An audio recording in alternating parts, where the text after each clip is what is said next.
표제의 글 보면 아삽의 시 그렇게 표현되어 있습니다. 아삽 시편이 총 150편이 있죠.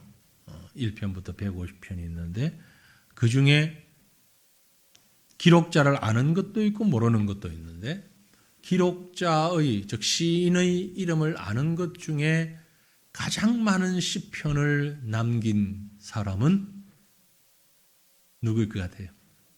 다윗이죠. 당연히 다윗입니다. 시편이 거의 절반 가까이 150편 가운데 73편이 다윗의 시입니다.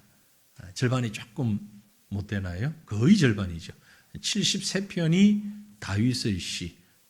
물론 긴 것도 있고 짧은 것도 있지만 다윗 다음으로 많은 시를 남긴 사람이 바로 아삽. 오늘 이 시편 50편을 지은 아삽이라는 사람의 시입니다. 아삽이 지은 시로 기록되어 있는 것이 12편이에요. 12편.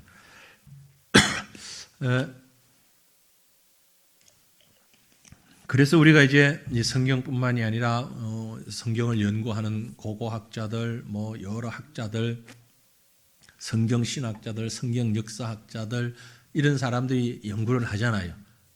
그분들이 연구를 다 해서 목사들이 설교할 수 있도록 자료들을 이렇게 다 공급하는 참 감사한 일을 하는데 아삽이 어떤 인물인가 하고 이렇게 연구를 해보니까 다윗 시대 그리고 솔로몬 시대 이스라엘의 초창기 아주 번성할 때잖아요. 그죠? 그때의 다윗과 솔로몬 시대에 아삽, 헤만, 여두둔 이런 사람들의 이름이 나와요. 아삽, 헤만, 여두둔. 이제 보면서 여두둔의 시가 있어요. 이 세 사람이 대표적인 시인이자 음악가였다. 그렇게 이름이 알려져 있습니다. 다윗 시대, 솔로몬 시대를 거치면서 아주 대표적인 음악가. 그 중에서 특별히 이 아삽은요, 시인이면서 음악가이면서 상당히 신학적 소양을 갖춘. 그래서 학자들에 따라서는 교회 음악 전문가 그렇게 얘기를 합니다. 사실 제가 고등학교 때 꿈꾸던 게 초등학교 때부터는 무조건 난 커서 목사 된다 그랬는데 중학교 거치면서 고등학교 가면서 좀 더 구체화시켜서 저는 사실 음악 목사가 되려고 했어요. 음악 목사. 그래서 교회에서 설교하는 목사 말고 음악을 하는 목사로 자리를 잡고 싶었는데 하나님이 야, 이 녀석아 뭐 그러면서 지금 이렇게 만들어 놓았어요. 이렇게 만들어 놔서 이렇게 그저 쓰임 받을 수밖에 없는데 사실 교회 안에도요 신학을 한 음악가, 음악을 한 신학자 필요하거든요. 왜냐하면 예배에서 음악이 얼마나 중요합니까? 너무너무 중요하거든요. 예. 여러분 한 번만 딱 상상해 보세요. 우리 예배에 모든 음악이 싹 빠졌다. 얼마나 그 분위기가 맹숭맹숭 하다못해 뭐라 그럴까 답답하고 깜깜하고 그럴 거예요. 음악의 역할이 엄청나게 큰데 특별히 하나님 앞에 예배드리면서 이 아삽이 그런 신학과 음악을 겸비한 교회 음악 지도자인 목사, 음악 목사였다. 뭐 이렇게 보면 돼요. 요즘으로 말하면 찬양대 지휘자 겸 목사로서 찬양대를 지휘하는. 사실은 제가 그게 꿈이었거든. 목사로서 합창단과 오케스트라를 지휘할 수 있는 이런 인물이 좀 됐으면 좋겠는데 넌 아니야 인스가 안 돼. 그래서 하나님 안 시키신 것 같은데 그런 분들이 좀 많이 나오면 좋을 것 같아요. 아삽이 그런 사람이었어요. 음악 목사, 찬양대 목사. 우리가 지금 특별한 그 의지를 가지고 금년에 좀 이제 주일학교를 좀 부흥시키고 안정적으로 끌고 가기 위해서 당분간 성가대를 지금 잠깐 중단하고 있잖아요. 그러면서 대신 첫째 주, 둘째, 셋째, 넷째 주까지 책임 그 담당자가 있습니다. 음악 본인이 해야 할 수도 있고 다른 사람을 세울 수도 있고 뭐 어쨌든 책임을 다 맡겨놨어요. 아마 아삽, 헤만, 여두둔이 그랬던 사람인들 같아요. 그 전체 예배에서 찬양을 책임지고 돌아가면서 찬양을 책임지고 있다. 그러니까 우리가 상당히 성경적이에요. 지금 하는 게. 그렇죠? 시편적이고 성경적이에요. 그런 인물이 아삽이었다. 그런데 오늘 이 시편 50편을 보면 그래서 그런가요? 단순한 시가 아니에요. 단순한 찬양이 아니에요. 여러분이 시편 50편을 금방 같이 나누어서 가며 읽었는데요. 어떤 느낌을 받습니까? 전반적으로 어떤 느낌이에요? 딱 한마디로 표현하면 성경을 읽으실 때 별로 생각 안 하고 읽으셨구나. 야단 맞는 것 같은 느낌 안 들었어요? 누구한테? 하나님한테 야단 맞는 것 같은 느낌. 시며 찬양인데 그러나 이 아삽이 현실을 쭉 보면서 이 시를 짓는데 교훈시 같기도 하면서 아닌 것 같고 무슨 참회의 시 같기도 하면서도 아닌 것 같고 제가 이리저리 책을 찾아보니까 많은 해석가들이 또 설교가들이 시편 50편을 어떻게 얘기하냐면 재판정에 비유를 해요. 재판정. 하나님이 판사 그리고 이스라엘 백성들 또 그 종들 뭐 제사장이나 이런 사람들을 죄인석에 혹은 정인석에 세워놓고 하나님이 재판하는 것 같은 그런 분위기다라고 해석을 했어요. 저도 동감합니다. 동시에 저는 그것도 있지만 또 한쪽으로는 마치 선생님이 아이들을 불러 모으는 야 이리 와 다 불러앉혀놓고 마치 교장 선생님 훈시하는 것처럼 그 말만 들어도 참 지겨울 것 같다는 느낌이 드는데 이런 지겨움이 아니라 하나님이 사랑을 가지고 애정을 가지고 그 백성들을 불러서 지금 교훈하시는 말씀하시는 재판을 하거나 말씀을 하거나 가르치거나 어쨌든 하나님이 자기 백성들을 이렇게 불러서 혼을 내시는 것 같은 즉 그 말이 뭐냐면은 우리의 약점, 우리의 부족함 우리에게 필요한 것들을 하나하나 지적하시면서 묻고 하나하나 증거를 대시면서 말씀하시는 거예요. 아주 중요한 그 내용이 뭐냐면은 너희들 잘하고 있어. 격려합니다. 잘하고 있어. 근데 겉으로만 잘하면 뭐해? 중심을 더 잘 가져야지. 이런 마음이 있어요. 지금 이스라엘 백성들은요, 적어도 이 시편을 읽는 다윗 시대, 솔로몬 시대의 모든 이스라엘 백성들은 지금 여기 계신 분들처럼 하나님 앞에 예배드리고 제사드리는 일에 아주 열심이었습니다. 열심이었어요. 제가 주일 오후 예배를 이렇게 보니까 제가 정확히 숫자를 세거나 하진 않는데 주일 오후 예배를 이렇게 보니까 오전 예배의 절반이 안 돼요. 보통은 절반 정도는 참석하시는데 우리 1, 2부 예배 숫자의 절반이 채 안 되는 인원만 앉아 계시는 것 같아요. 잘하고 계신 거예요. 너무너무 좋아요. 잘하시는 거예요. 지금 이 말씀을 그렇게 잘하고 있는 이스라엘 백성들에게 말씀하고 있습니다. 그러면서도 하나님의 계약을 어기고 있다. 이렇게 말씀하신단 말이에요. 그리고 아주 화를 내셔요, 하나님이. 네. 그리고 보니까 이 야단 맞는 사람은 꼭 빠진 사람이 아니고 참석한 사람들이 야단을 잘 맞아요. 그죠?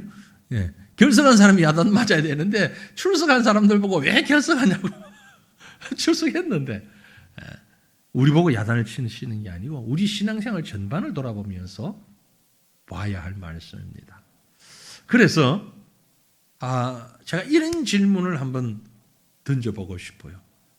나는 어떤 하나님을 섬기고 있는가? 난 어떤 하나님께 어떻게 경배하고 있는가? 자, 여기 우리 앉아있는 여러분들이 각각의 생각 속에 있는 하나님. 그래서 제가 세례문답할 때 어제는 묻지 않았습니다만 종종 그런 질문을 합니다. 예수님이 당신에게 누구입니까? 성경에 있는 예수님 말고 모범 답안지에 있는 예수님 말고 보통 예수님 누구십니까? 그러면 책에서 보고 그대로 답합니다. 하나님의 아들이고 우리의 죄를 위해서 십자가에서 못 박혀 돌아가셨고 우리를 구원하신 분입니다. 정답을 얘기해요. 근데 제가 원하는 답은 그 답이 아니고 당신에게 있어서 예수님은 누구입니까? 여러분 수시로 한번 곰곰이 생각해 보시면 좋겠어요. 여러분이 믿는 하나님은 어떤 하나님입니까? 어떤 하나님을 믿고 계십니까? 분명한 것은 우리는 살아계신 하나님을 믿습니다. 아멘? 살아계신 하나님을 믿습니다. 그런데 자, 이 간단하게 한 가지만, 정말 내가 모든 삶 가운데서 내가 믿는 하나님이 살아계신다는 것을 정말 믿고 있는가? 한번 질문을 던지면 조금 주춤하는데, 정말 내 사의 모든 일에 내가 기도하고 찬양하고 믿는 하나님이 정말 살아계신 하나님인가요? 아멘 하고 싶은데 아멘 소리가 좀 들어갑니다. 지금 살아계신 하나님 믿습니까? 아멘 그러는데 두 번째, 세 번째 질문하면 아멘, 아멘, 아멘, 아멘, 아멘인가 아닌가? 점차 자기를 깊이 들여다보는 거죠. 그냥 형식적으로 바깥에 있는 것 알고, 10편, 50편은 바로 그 얘기를 하고 있는 겁니다. 바깥에 드러나는 우리 신앙의 모습을 가지고 잘했다 못했다를 얘기하는 게 아니고 우리 중심에, 우리 마음에 어떤 하나님을 생각하고 믿고 따르고 있는가, 그 말이에요. 우리도, 우리 주변 사람도, 1000년 전 사람도, 4000년 전, 5000년 전 사람도, 다윗 시대의 사람도 똑같은 게 하나 있습니다. 똑같은 것. 뭐냐면요, 보이지 않는 것을 보이는 것처럼 믿어야 하는데 그러지 못할 때가 참 많다는 거죠. 보이지 않는 것을 없는 것처럼 생각하는 경향이 다분히 있습니다. 그죠? 보이지 않는 건 마치 없는 것처럼. 실제로 우리 그렇잖아요. 공기가 있는데 숨이 막히면 그때서 공기가 필요하구나 생각하지만 숨쉬기 편안할 때는 공기가 있는지 없는지 별로 의식이 없는 거예요. 하나님이 분명히 계신데 우리 눈에 안 보이잖아요. 안 보여요. 그러니까 정말 살아계신 하나님 믿는가? 조금 다른 방향에서 얘기하면은요, 대부분의 사람들은 현실성 있는 것만 따라갑니다. 저도 여러분도 공통적인 거, 저도 별 다름이 없었고, 제가 볼 때 여기 계신 분들이 다 비슷했을 것 같은데, 옛날 학창 시절에 학교 다닐 때 분명히 해본 거 있죠. 벼락치기 공부. 시험 바로 앞두고 하는 벼락치기. 안 해본 분 있으면 한번 손 들어봐요. 네. 그건 아주 일상적인 거죠. 분명히 차근차근 공부하면 된다고 다 알고 있어. 몰라서 안 하나 누가? 공부하려고 딱 들었는데 시험이 언제지? 일주일 후야. 좀 아직 여유가 있네. 뒤적거리다가 요즘 애들 같으면 옆에 있는 폰 들고 게임하는 거예요. 방문 여는 소리 나면 얼른 갖다 놓고 또 책 보는 척하고. 그게 옛날에 우리도 그랬어. 왜 저도 그랬냐 하면은 지금도 그래요. 지금도.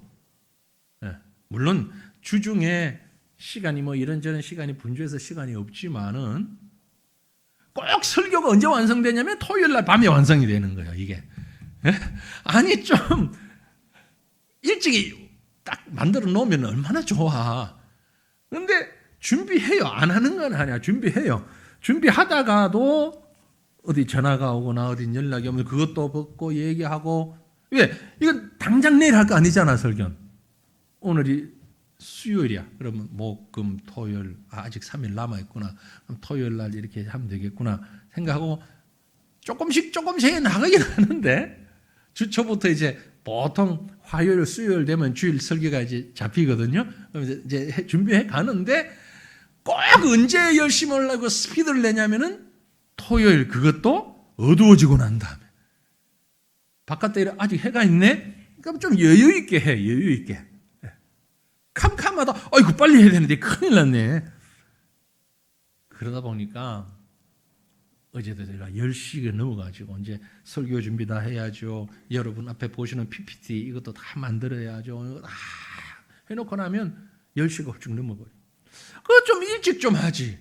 그리고 좀 쉬면 되는데 이게 우리의 참 연약성이에요. 공부 잘하는 사람들은 안 그럽니다. 저처럼 공부 못했던 사람, 지금도 못하는 사람이 이제 그래 벼락치기를 잘해요. 현실성이 떨어지는 거예요.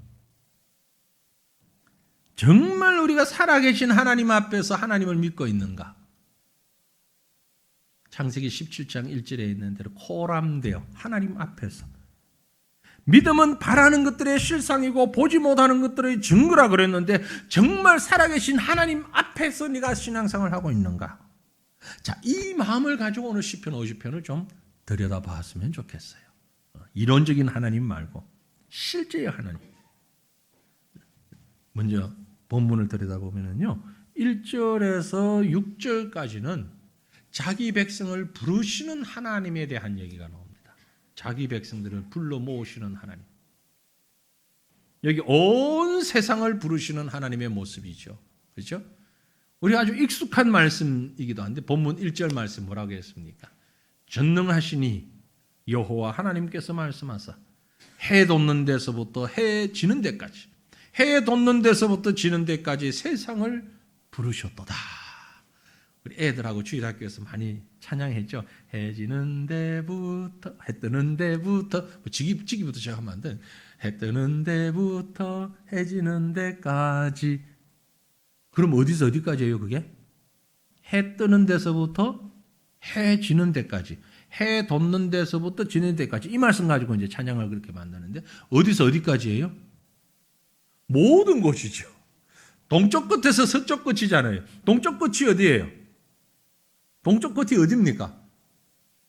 동쪽 끝, 이쪽이 동쪽, 모르겠는데, 동쪽 끝에서부터 서쪽 끝이면 그 반대예요. 그 둘은 서로 만나겠죠, 사실. 지구를 놓고 보면. 동쪽 끝과 서쪽 끝. 그러니까 이 말은요, 세상 모든 사람들을 부르는 겁니다. 그래서 아삽이 신학적 지식을 가진 신학자라고 얘기하는 거예요. 전능하신 하나님이, 전능하신 여호와 하나님이 해 뜨는 데서부터 해 지는까지 모든 곳에 무소부재하신 전능하신 여호와, 그분이 그 하나님의 백성들을 부르고 있다라고 얘기하는 것입니다. 전능하신 이 여호와 하나님, 여호와 하나님. 우리말로는 여호와 하나님이 맞고요, 히브리어 원문 성경은 하나님 여호와입니다. 순서가 바뀌었어요. 그런데 사실은 우리말로는 그 어감을 그대로 살리려면 여호와 하나님이 맞아요. 하나님인데 어떤 하나님이냐? 히브리어는 하나님, 어떤 하나님이냐? 우리말도 하나님인데 어떤 하나님이냐? 여호와 하나님입니다. 여호와이신 하나님입니다. 여호와가 뭐죠? 하나님의 이름이에요. 하나님의 이름. 여태 하나님 이름을 모르지는 않으셨죠? 하나님의 이름이 여호와예요. 여호와 하나님. 그런데 하나님을 여호와라고 표현할 때 이 말은 정말 우리의 모든 경배를 받으시는 거룩하시고 온전하신 숭고하신 하나님, 그를 여호와 하나님. 그게 하나님에서 여호와인데 하나님, 하나님은 엘로힘이에요. 엘로힘, 전능하신 분이에요.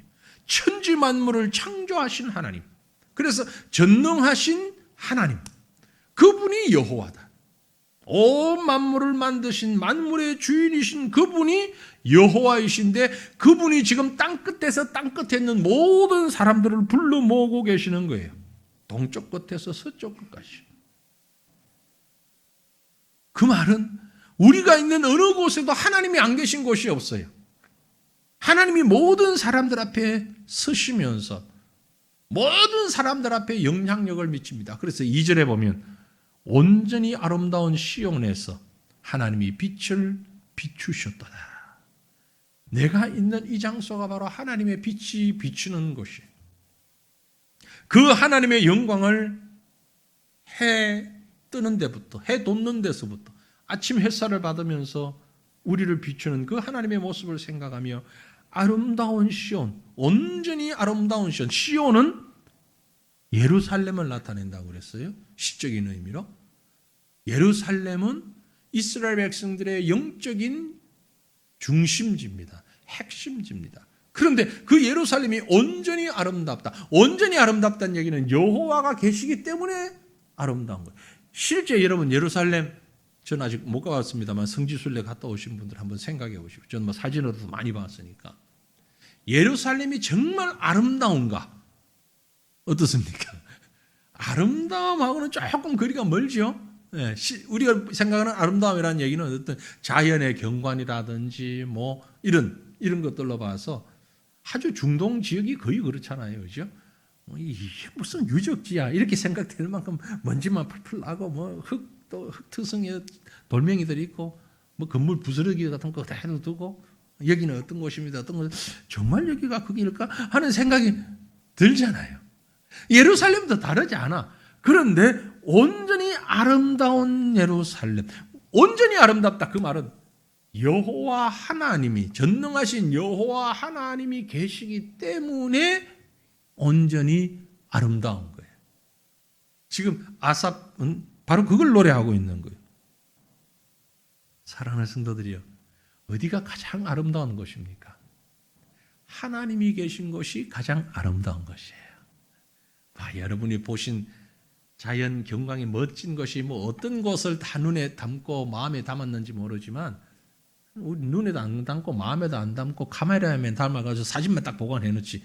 그리고 거기 갔었는지 안 갔었는지 뭐 어떤 곳인지도 모르고 나중에 사진 보고 그래 우리 여기 갔었지. 근데 거기에 대한 설명을 조금, 거기가 그런 곳이었어?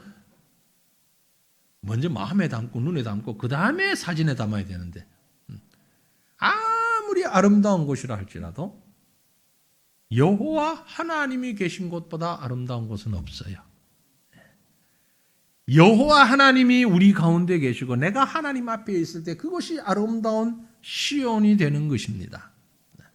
우리 모두 여러분의 가정이 가장 아름다운 가정 되시기를 바랍니다. 여러분, 우리 교회가 세상에서 가장 아름다운 교회가 되기를 소망합니다. 여러분이 가는 곳곳마다, 그곳이 직장이든 벌판이든 산이든 바다든 그곳이 가장 아름다운 곳. 왜? 하나님이 함께 계시기 때문에. 바로 그것을 노래하고 있는 거예요. 하나님이 우리 가운데 오셨어요. 가장 아름다운 모습으로. 그런데 1절, 2절의 분위기를 확 깨는 것 같은 말씀이 3절에 나와요. 우리 하나님이 오사 잠잠하지 아니하시니 그 앞에는 삼키는 불이 있고 그 사방에는 광풍이 불리로다. 아니, 같은 값이면 여호와 하나님이 오사 잠잠하시며 조용하시며 아름답고 봄날에 따스한 햇살처럼 살랑살랑 우리에게 다가오신다. 뭐 이런 표현을 좀 있으면 안 좋겠어요. 그런데 애들 말로 깬다 그러죠. 완전히. 하나님이 오셨는데 잠잠하지도 않고 앞에는 삼키는 불이 있고 사방에서 광풍이, 삼키는 불, 사방에서 무슨 돌풍, 뭡니까? 하나님의 압도적인 능력을 얘기하는 거예요. 하나님이 우리에게 임하실 때 엄청난 능력. 그래서 사울이 예수를 만났을 때 다메섹 도상에서 눈을 뜨지를 못한 거예요. 이스라엘 백성들이 광야에 있으면서도 하나님을 쳐다볼 수가 없었던 거예요. 보는 자는 죽으리라. 그 하나님을 감히 볼 수가 없는 거예요. 모세만 시내 산에 가서 40일을 하나님과 함께 거하며 율법을 받곤 했지만, 그래서 그 모세가 내려올 때 얼굴이 광채가 나서 사람들이 수건을 썼다. 요즘 천주교에서도 수건을 쓰고 미사 예배드리는 이유가 그거예요. 하나님의 광채 앞에 눈을 가리는 거예요. 아직도 구약적인 사고에 그대로 머물러 있기 때문에 그런 거예요. 그래서 하나님과 1:1 대면을 못해요. 캐토릭의 교리로는. 지금도 그래요. 그래서 신부님이 중간에서 중재를 해줘야 되잖아요. 죄 문제도 그 앞에 가서 고해성사하고 그 신부님이 내 죄가 사해졌다 얘기해야 사해지는 거예요. 아직도 예수님을 안 믿는 거예요. 정확하게 말하면. 하나님의 광채가 어마어마한, 분명히 가장 아름다운 곳인데 그 하나님을 바라보려고 하니 광풍이 있고 삼키는 불이 있고. 왜 그런가 하니까 하나님이 왜 좀 온화한 모습으로 오시지 않고 이렇게 무슨 모습으로 오시는가? 이유는 4절에 보면 하나님이 자기 백성을 판결하시기 위해서. 그래서 제가 재판이라는 말씀을 드렸죠. 하나님이 자기 백성을 판결하시려고 위하늘과 아래 땅에 선포하며 동과 서를 얘기했는데 위와 아래를 얘기해요. 하늘, 땅, 그리고 동서남북 모든 피조물들을 심판하시기 위하여서, 재판하시기 위하여 오셨다라는 겁니다. 하나님이 택하신 이스라엘 백성, 하나님의 역사를 이뤄가는 이스라엘 백성, 하나님의 택하심을 받은 하나님의 자녀들이 늘 살아계신 하나님 앞에서 신실해야 하지만 그러질 못하였기 때문에 우리 하나님께서 심판하기 위하여 오신 것입니다. 위 하늘과 아래의 땅을 정인으로 불렀습니다. 신명기 32장에 보면 하늘이여 귀를 기울이라 내가 말하리라. 땅은 내 입의 말을 들을지어다. 창조주 하나님께서 자기 백성을 심판하시기 위해서 하늘과 땅을 정인으로 불러놓고, 왜 하늘과 땅은 하나님이 자기 백성과 언약할 때에 다 보았거든요. 세상 만물은 다 보았잖아요. 그래서 5절에 말씀하십니다. 나의 성도들을 내 앞에 모으라. 그들은 제사로 나와 언약한 이들이니라. 나의 성도들. 그러니까 하나님이 지금 자기 백성에게 야단만 치시려고 하는 것이 아니고 사랑의 마음을 가지고 있는 거예요. 그래서 나의 백성이라고 해서 나의 성도들, 하나님을 아버지로 고백하는 영적 자녀들, 그들은 나와 제사로 언약한 자들인데, 제사로 언약한 자들인데, 이 언약이라는 말이요, 이제 계속 뒤에 그 개념이 나오는데, 언약이라는 말, covenant, 영어로 covenant라는 말을 씁니다. promise 그러면 이제 약속 뭐 이런 것인데, 언약은 약속, promise라는 말을 쓰지 않고 covenant라는 말을 써요. 그건 좀 다른 의미이기 때문에 그렇습니다. 언약이라는 말을 그 히브리 원문을 가지고 그대로 직역을 하면은요, 쪼갠다는 의미가 있거든요. 쪼갠다. 이유가 뭔가?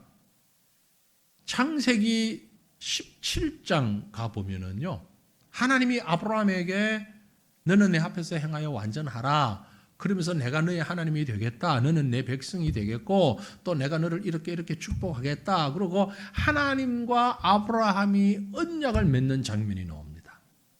그 언약은 어떤 것인가 하니까 짐승을 잡아요. 소나 양이나 잡는데 좀 끔찍할 만큼요.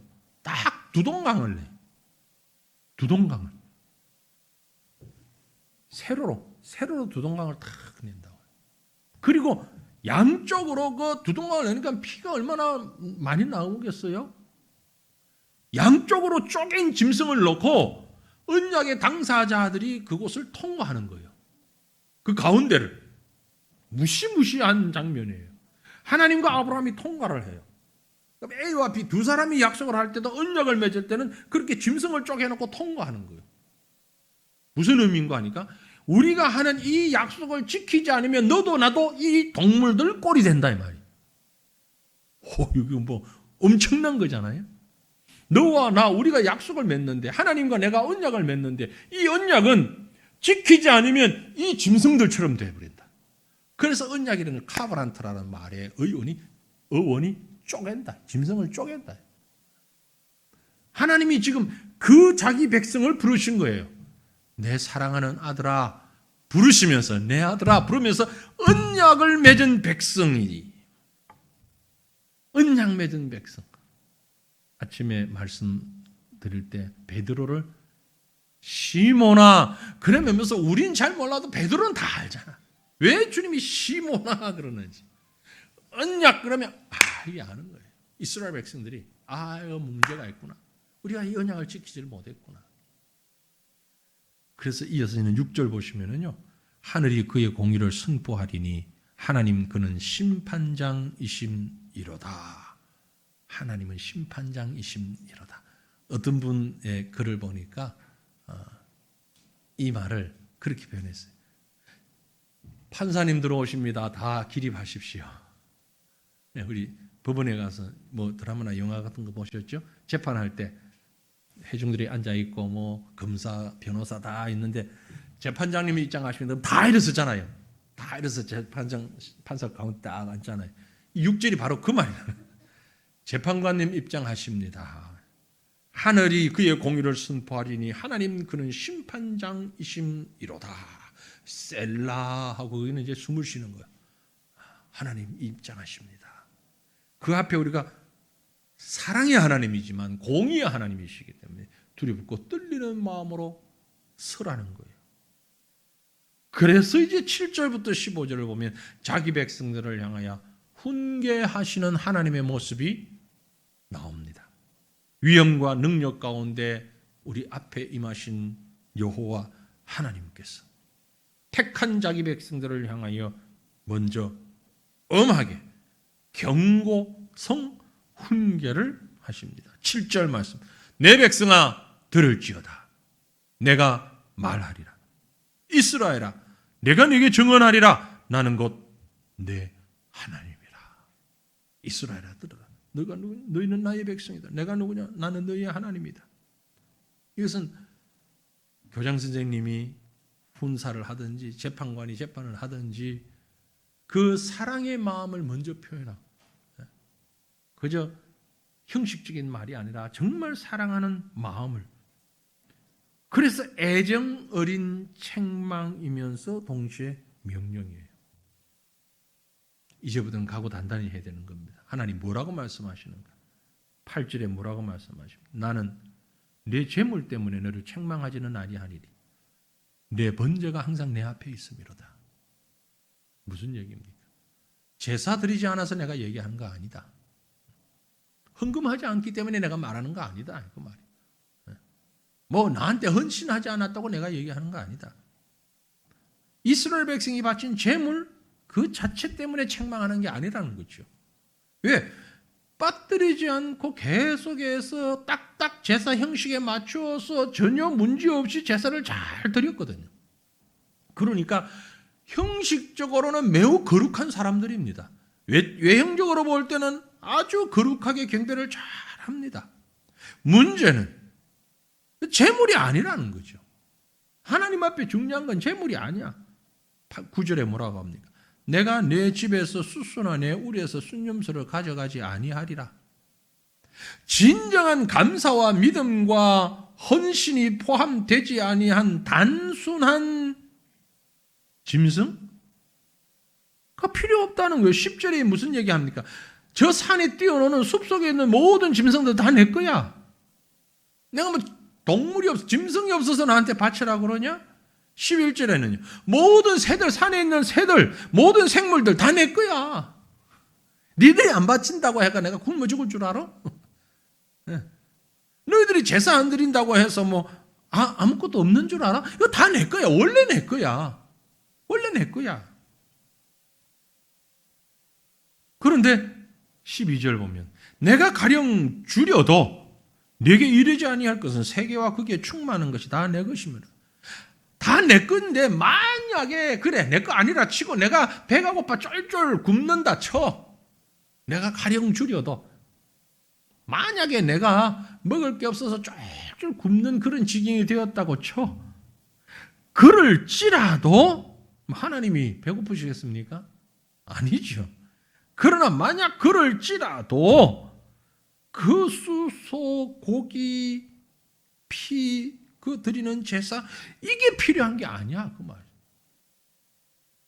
이스라엘 백성들은 번제를 어떻게 드려야 되는지, 뭐 각을 어떻게 떠야 되고, 기름을 어떻게 분리하고, 콩팥은 어떻게 하고, 뭐 내장은 어떻게 하고, 뼈는 어떻게 하고 이런 여러 가지 율법적인 절차가 있죠.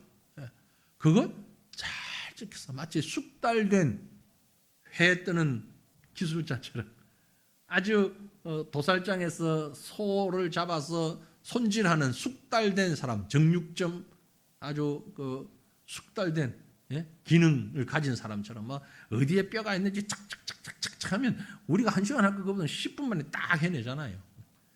이스라엘 백성들이 하나님 앞에 제사를 드리는데 처음부터 끝까지 완벽하게 모든 순서에 딱딱딱딱 맞춰가지고 마치 프로그램을 진행하듯이 쫙 멋지게 제사를 탁 들여 올려도 그게 중요한 게 아니라 이 말이에요.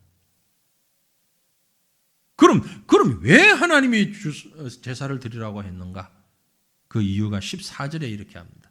감사로 하나님께 제사를 드리며 지존하신 이에게 내 서원을 갚으며. 중요한 게 뭐예요? 감사하는 마음. 그 마음을 보고 싶은 거예요. 그 마음을. 하나님이 원하시는 게 그 나타나는 형식이 아니라 그 중심이란 말이에요. 아빠가 퇴근하면서 들어오면서 맛있는 과일을 사왔습니다. 애기에게, 사랑스러운 애기에게 줍니다. 다 주고서 야, 아빠 한 입만? 자기가 다 사다 주놓고 진짜 먹고 싶으면 좀 먹고 들어오지. 먹고 싶어서 그런 게 아니잖아요. 그죠? 그 고사리 같은 손으로 입에 넣어주는 그게 좋아가지고 그거 뭐 손때 묻은 그거라도 뭐 아이고 맛있다, 더 맛있다. 그게 부모의 마음이고 어린 아이를 보는 어른의 마음이잖아요. 지금 하나님의 마음이 그렇다는 얘기예요. 감사로 드리는 제사를 그게 중요한 것이지. 좀 실수하면 어떻고, 뭐 좀 삐걱거리면 어떻고, 좀 늦어지면 어떠냐. 아주 틀에 짜인 듯이 착착착착착 진행되는 그 프로그램이 중요한 게 아니고. 제가 이 말씀 드리는 이유는요, 요즘 우리 한국 교회가 너무 수준이, 세상적으로 말하면 수준이 높아졌어요. 그래서 어디 좀 큰 선교 대회나 뭐 이런 모임에 가보면은요, 기가 막혀요. 뭐 영상을 이렇게 연출하는 것이라든지 프로그램 진행되는 것이라든지 이런 걸 보면은요, 저희 이제 세계 선교 협의회 그런 곳에 1년에 한 번 정도 혹은 뭐 금년에도 오는 행사가 있는데 이런 행사를 할 때 보면 분명히 전문적인 PD가 몇 명 붙어 있는 것 같아요. 단 1분도 중간에 사이가 뜨거나 뭐 기다리거나 마이크 뭐 세팅 이런 게 보이질 않아요. 아주 물을 넣어가다시 그 프로그램이요 탁탁탁탁탁 진행되는데 마치 TV를 보고 있는 것 같습니다. 얼마나 매끄럽게 진행이 되는지 몰라요. 중간중간에 영상으로 또 막 메시지를 주다가 영상에 눈이 쏠렸는데 어느새 나왔는지 딱 사회자가 나와가지고 조명이 쫙 비치면 그래서 딱 준비하고 있어. 그래서 또 얘기를 쫙 하고 너무 매끄럽게 잘해. 예배도 그렇게 드려지는 예배가 많이 있습니다. 우리 교회는 규모가 작으니까 뭐 이래도 저래도 그러지만 좀 규모가 있는 교회들 예배 드리는 모습을 보면은요, 진짜 예배를 드리는 게 아니라 예배를 보는 것 같아. 구경하는 것 같아. 야, 어떻게 저렇게 잘하나. 카메라도 사실 우리는 지금 카메라 딱 2대만 가지고 하니까 좀 더 멋있게 말 못하나? 뭐 이런 마음 가지신 분도 계실 텐데 우리는 설비 자체가 그렇게까지 잘 안 되고요. 뭐 좀 화면을 옮길 때도 툭툭 이러고 줌이나 아웃 할 때도 이렇게 매끄럽게 안 되고 뭐 잘 안 되는 게 많아요. 그런데 좀 큰 교회들 보면은 제가 이렇게 보니까 가까운 이웃 교회도 뭐 지난번 행사 때 이렇게 카메라가 8대인가 그래요. 달려 있는 것도 모자랄까 가운데 또 놓고 막 여기 놓고 저기 놓고 그러니까 그 여러 카메라를 서로 또 카메라맨들이 서로 교신해 가면서 방송실하고 교신을 해 가면서 아주 부드럽게 연출하잖아요. 그러니까 예배가 아주 매끄럽고 부드럽고 세련되지요. 잘못됐다는 얘기 아닙니다. 잘하는데 하나님이 지금 하시는 말씀은 야 그렇게 세련되고 그렇게 빈틈없이 물 흐르듯이 다 흐르는 그걸 내가 원하는 게 아니라 그 예배 드리는 그 제사 드리는 자들의 심령에 감사가 있냐 이 말이야. 그 영이 하나님 앞에 드려지냐 이걸 하나님이 보시겠다는 거예요. 물론 그렇게 매끄럽게 하면서도 감사의 마음을 담고 신령을 다해서 예배 드리면 더없이 좋죠. 너무 좋죠. 너무 좋아요. 그거 하지 말자는 얘기. 우리가 여력만 되면 얼마든지 할 수 있고 하면 좋아요. 하고 싶어요. 그러나 그것보다 더 중요한 것은 한 사람 한 사람 한 사람 여기 참여하여 예배드리는 우리의 마음의 중심이 감사가 가득 차 있냐. 그렇게 감사의 마음을 가진 자가 진짜 내 자녀다. 하나님이 지금 그 말씀하시는 거예요. 앞에서 이미 내 아들아, 내 자녀들아 말씀했잖아요. 그죠? 내 아들아, 내 자녀들아, 나의 성도들아. 앞에서도 3절에서 나의 성도들아. 그런데 그 마음의 중심이 하나님 앞에 서 있는 자를 향하여서 15절에 환난 날에 나를 부르라. 내가 나를 건지리니 내가 나를 영화롭게 하리로다. 그 감사의 표현한 다음에 환난 당하면 나를 부르라는 얘기예요. 우리는 이 15절 말씀은 너무 좋아합니다. 저도 여러분도 다 좋아해요. 환난 날에 나를 부르라. 내가 너를 건지리니 네가 나를 영화롭게 하리로다. 그런데 이 말씀 바로 앞에 있는 감사로 제사를 드리는 자가 될 때에 하나님께서 그 환난 가운데 우리를 지키신다. 우리가 형식적으로 하나님 만나면 하나님은 물론 그러시지 않겠지만 그렇지 않으시지만 우리에게 인간적 표현으로 말씀하시는 게 나도 형식적으로 대한다. 제사보다 제물보다 감사를 먼저 말씀하고 그것이 하나님을 영화롭게 하는 것이다 라는 것입니다. 신약적으로 말씀드리면 부자의 많은 헌금보다 과부의 동전 도입을 기뻐하시는 주님의 모습이에요. 그 중심을 보시기 때문에 이렇게 하나님 앞에 서서 예배하는 저와 여러분 되시기를 간절히 바랍니다. 마지막으로 이제 16절 이후 23절까지를 보면 지금은 하나님 백성들을 향해서 말씀했어요. 그 다음에는 악인들을 향하여서 전혀 하나님을 모르고 하나님과 상관없이 살아가는 악한 자들을 향한 경고의 말씀을 하십니다. 그런데 놀라운 건요, 그래도 하나님이 어이구 내 새끼 하는 마음으로 품으면서 아빠 한 입만 하고 기대하던 그들은 하나님의 백성들인데 그게 대조적으로 지금 이제 정말 야단치는 자들은 누구냐면은 제사장들, 율법학자들, 리더들이에요. 지도자들이에요. 16절에 악인에게는 하나님이 이르시되 네가 어찌하여 내 율례를 전하며 내 언약을 내 입에 두느냐. 보세요. 율례를 전하고 언약을 입에 늘 달고 있는 사람, 저 같은 사람, 설교자고 목회자고 제사장들이고 그때 당시에 리더들이 율법학자들, 제사장들을 대상으로 책망하십니다. 목회자들, 신학자들을 향하여서 말씀하는 것과 똑같습니다. 그래서 17절 내가 교훈을 미워하고 내 말을 내 뒤로 던지며 이 시적인 표현인데요. 교훈을 미워하고 내 말을 뒤로 던지며 아주 이중성을 얘기하는 겁니다. 이중성.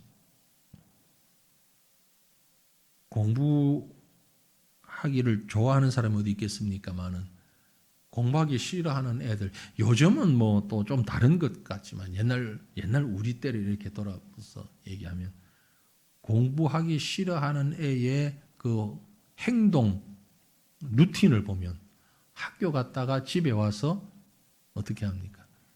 가방 딱 갖다 놓고 또 손발 씻고 책상 위에 앉아가지고 오늘 공부한 거 숙제하고 내일 공부할 거 예습하고 그건 교과서에 나오는 모범생들이잖아요.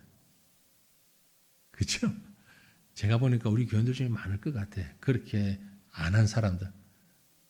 딱 들어오자마자 신발 탁탁 던져가지고 어딘가 떼놓고 들어가서 가방 탁 던져놓고 엄마 좀 나고 놀러 올게. 그리고 또 옷 갈아입고 아니면 그대로 휑하니 나가가지고 저녁에 어두울 때까지 막 시커멓게 될 때까지 밖에서 애들하고 놀고 시커 놀다가 엄마가 부르면 그때야 막 마지 못해서 들어와가지고 저녁 먹고 숙제는 그냥 피곤해가고만 또 밥 먹자마자 골아 떨어지고 잠이나 자고 학교 갈 때 숙제도 안 해가지고 허겁지겁 이런 학생들 어떻게 옛날 우리 모습 생각납니까?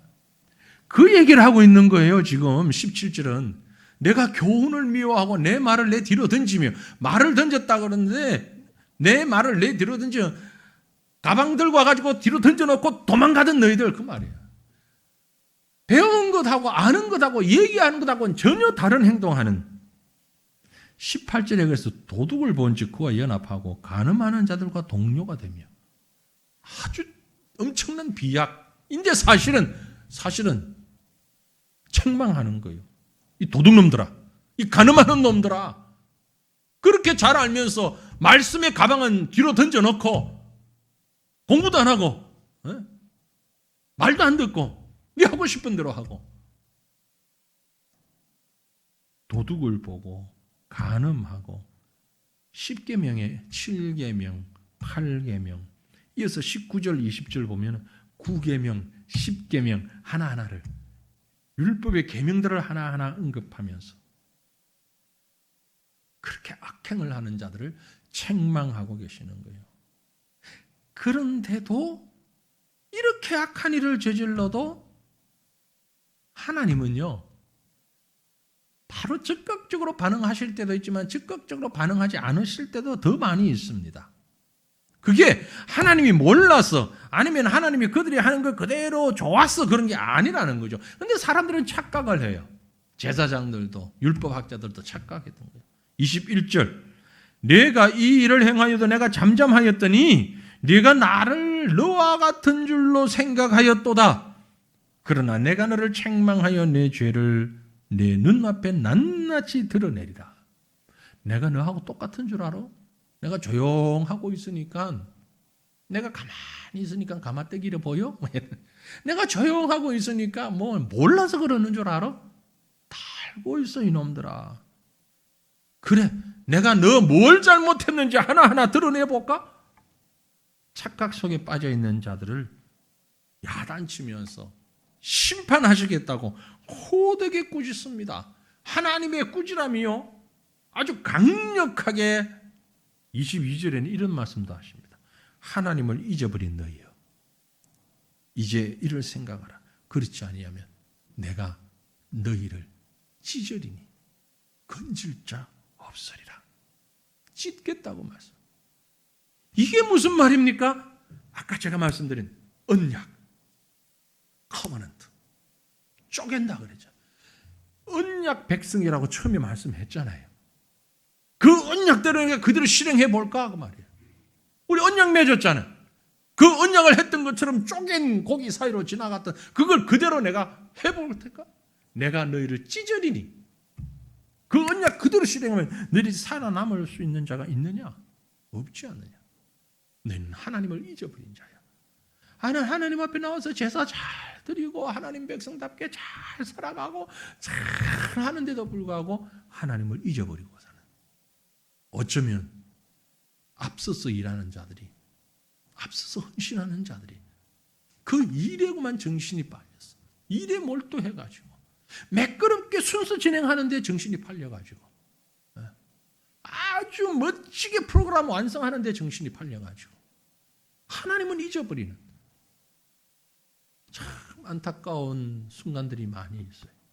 예배를 드리는데 하나님을 잊어버리고 예배 드리는 사람들이 많은 것 같아요. 어떻게 하나님 잊어버리고 예배를 드립니까? 아니 그런 사람이 많은 것 같아요. 입으로는 하나님을 얘기하기도 하고 찬송 가사로도 하나님 얘기하기도 하고 다 하는데 실제는 하나님보다 내가 더 중요해. 내가 마음이 후련해야 돼. 내가 가슴이 뻥 뚫려야 돼. 청량음료를 마신 것처럼. 트름이 꼭 나오는 것처럼. 예배 드리고 나면은 잘 먹었다 하고 나오는 것처럼 내가 만족해야 돼. 하나님이 없어. 누구를 위한 예배입니까? 그 멋진 예배를 누구를 위한 예배를 드리고 있냐? 그걸 책망하고 있는 겁니다. 그런 자들을 내가 너희를 찢을 것이다. 누가 말리겠느냐? 그러나 하나님께서 이제 보듬어 주십니다. 마지막 절 23절 같이 읽어보십시다. 감사로 제사를 드리는 자가 나를 영화롭게 하나니 그의 행위를 옳게 하는 자에게 내가 하나님의 구원을 보이리라. 아멘. 앞에서 환난 날에 나를 부르짖는 자에게 내가 응답하리라 말씀하신 하나님께서 감사로 제사를 드리는 자가. 그래서 사실은요 이 시편 50편을 추수감사절 설교로 많이 해요. 네. 우리 앞에 추수감사절이 있는데 추수감사절 설교로 20편, 50편을 많이 하는 게 핵심적인 전체의 내용이 그것이거든요. 형식보다 겉으로 드러나는 모습보다 중요한 것은 감사하는 마음, 내 속에 있는 감사하는 마음, 하나님을 바라보는 마음, 하나님을 영화롭게 하는 마음, 내가 드리는 제물보다 하나님을 영화롭게, 하나님이 무엇을 기뻐하실까 하는 그 마음, 그것을 우리가 함께 하자. 쌀을 벌써 이렇게 갖다 여러분들이 기증을 해 놓으셨는데, 사실 오늘 처음 광고하고 지난주에는 엘리베이터에 포스터로만 광고를 했는데 벌써 이렇게 갖다 놓으신 분들이 있는데, 제가 저희가 매년 지금 10년이 넘은 것 같은데 거의 이렇게 하는 이유가, 하나님이 정말 기뻐하시는 것이 무엇일까? 정말 우리가 감사를 어떻게 드려야 할까? 물론 다는 아니죠. 이게 뭐 완벽하지 않습니다. 아주 털끝없이 부족한. 그럴지라도 감사의 마음을 하나님 앞에 표현할 수 있는 것이, 어떤 분에게는 이 쌀 한 포대가 부담스러울 수도 있고, 어떤 분에게는 뭐 10포대도 부담이 안 될 수도 있지만, 그러나 내가 할 수 있는 최선을 다하여서 우리가 함께 마음을 모아서 이 쌀을, 우리가 살아가는데, 육신이 살아가는데 제일 중요한 기본적인 양식이잖아요. 근데 이 기본적인 양식이 없어서 주는 자들이 아직도 우리 주변에는 많이 있으니까 그들에게 그 사랑을 좀 나누자. 이게 하나님이 원하시는 감사가 아닐까. 그래서 이 쌀이 매년 아주 조그마한 교회를 사역하다가 은퇴하신 목사님들, 큰 교회 말고 작은 교회를 폐쇄하다시피 하고 은퇴하는 목사님들 많습니다. 지금 그런 분들이 당장 먹고 사는 게 문제예요.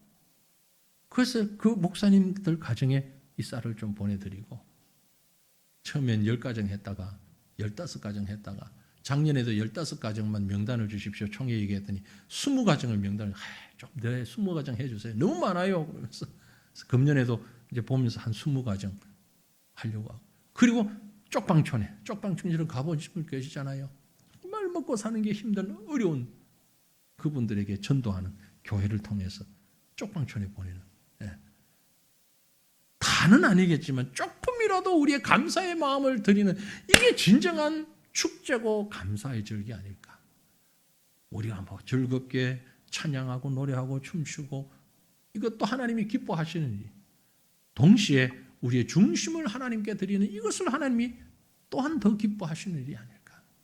그래서 10편 50편을 보면서 여러분, 우리의 삶이 코람되어 하나님 앞에서 감사의 마음을 담은 그 하나님 앞에 우리 자신을 온전히 드리는 이런 삶을 살아가면서, 오늘 우리의 환경이 어떠하든지 간에, 우리의 형편이 어떠하든지 간에 감사로 우리의 중심을 다하여서 하나님께 예배드리는, 하나님 앞에서 살아가는 그런 삶을 사는 저와 여러분이, 우리 모두가 될 수 있기를 주님의 이름으로 축원합니다. 기도하겠습니다.